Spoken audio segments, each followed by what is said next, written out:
Time for a story.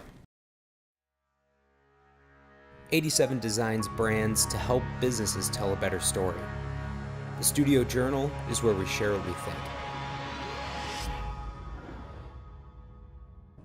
So, there's a lot of talk about branding from us, but here's what it really comes down to, right? Your brand, all it truly is a way for you to tell a story, okay? So like, think of it this way. Your logo and visual identity, sure, that's an easy way for people to quickly recognize who you are, but there's also the element of what is your company or organization as a individual, as a thing, right? Think about like at a party. If you have a friend who has like bright red hair, oh, I can spot the friend with bright red hair, but are they cool? Are they fun to talk to? Are they a jerk? Are they kind of full of themselves? Do they have no personality? Those elements are the brand and the story. The hair is the visual identity, the quick signifier as to who you are very quickly. That's where we talk about logos, color, all that sort of thing.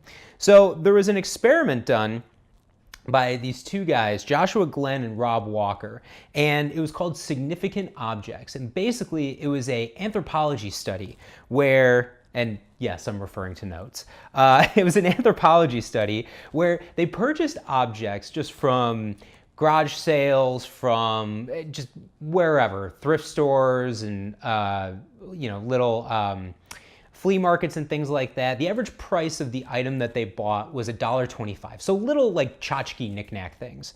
And what they wanted to do was objectively measure the value and the effect that narrative has on the perceived value of an object. So quite simply, does story impact how much something is valued at? So what they did was they hired a handful of writers to come up with narrative stories for each of these little tchotchkes. And with each of these little items and their huge story, they put these up on eBay. And they started it with either very low or free sort of starting bids, right? So what I'll do is I'll scroll through real quick the actual story for this little jar of mayonnaise. Now, the little jar of mayonnaise had a starting price of $0, right? So free, open bid, let's just see what happens. What ended up happening was the bid closed at $51. So this giant story for this little thing that cost damn near nothing sold for $51. Okay, this is interesting. So it seems that story has an effect of some kind. Now, if it only happened once, that would be an isolated incident, certainly. However, it didn't happen once. It happened with all of their items, right? So each of their little items had this huge story and narrative attached to it. All day, they spent about $125 on the little items and tchotchkes. At the end of their project, all those items had sold for over $8,000 on eBay. That's like a 60x multiplier from where they bought it to adding the story, the narrative to the product, and then finally selling it and seeing what the true value was and what the market deems the value to be. Because that's sort of the ultimate end-all be-all, right? Market determines the value of an object. But there are little things that we can do as business owners and brand designers where we can help improve the value that a perceived item has in the marketplace. So really, what about like all the things that you sell? What about your business? We talk about branding and all these sorts of things, and again, it goes back to a lot of people think it's just the logo. It's not. The magic really happens in the story that your brand is trying to tell.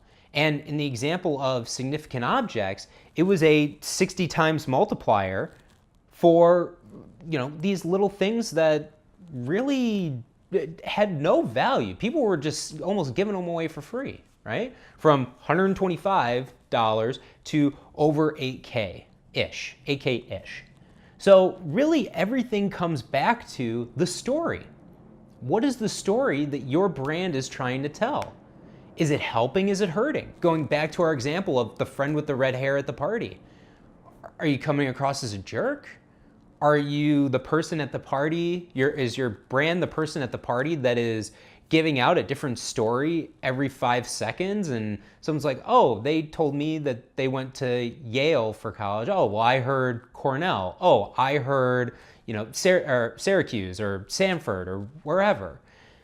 If you're not consistent, you're not telling an effective story, right? Even though one of those might be true, you have people hearing those different narratives across the board that don't actually come back to you. So when we talk about telling a story, what's important is being cohesive. It's important to know that all of this that we're talking about and what we do at 87 to help brands out goes beyond just looking good. It's that fundamental, what is the story you're trying to tell? And in the example of things like a jar of mayonnaise, it's a pretty over-the-top story, but that's how you can go from selling something that was $1 to selling something that is now $50. What about the products and services that you sell? Is your story helping those or is it hurting those? Are you able to tell and weave a good enough of a brand story where you can add a 2, 3, 4, 10, 20x multiplier to whatever services you currently have, right? You take a look at things like airlines. Anything that is roughly more or less a commodity, and there are certain things that people will pay to have more of. I go back to the car example.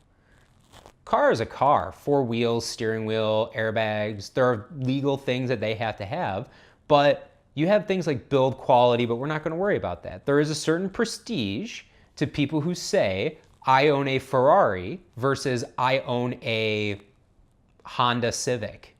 Not saying one is better than the other, but one person was willing to pay 100x what the Honda Civic person was going to pay for a thing that basically does the exact same thing, gets you from point A to point B.